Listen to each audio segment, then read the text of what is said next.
এসো কোরআনের আঙিনা। আসসালামু আলাইকুম ওয়া রাহমাতুল্লাহি ওয়া বারাকাতুহু। সম্মানিত ভিউয়ার্স, আজকে কালিমায়ে শাহাদাত সম্পর্কে আলোচনা করব। কালিমায়ে শাহাদাত প্রথমে বলে নেই।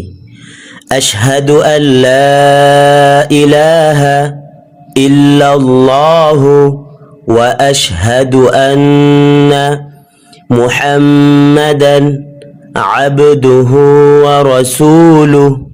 আমি আবার বলছি, أشهد أن لا إله إلا الله وحده لا شريك له وأشهد أن محمدا عبده ورسوله।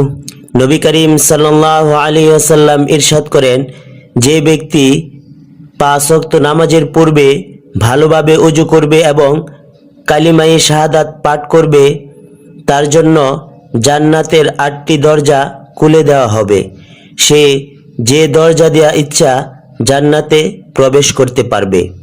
কোনো কোনো রিওয়ায়াতে কালিমায়ে শাহাদাত পাঠ করার সময় আকাশের দিকে তাকানোর কথা বলা হইয়াছে। এই ছোট্ট আমলের অনেক বড় ফজিলত, তাই সকলেই এই ছোট্ট আমলটি করার জন্য চেষ্টা করব ইনশাআল্লাহ।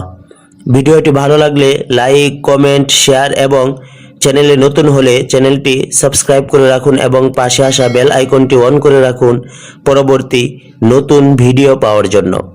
আল্লাহ হাফেজ। আল্লাহ আল্লাহ আল্লাহ।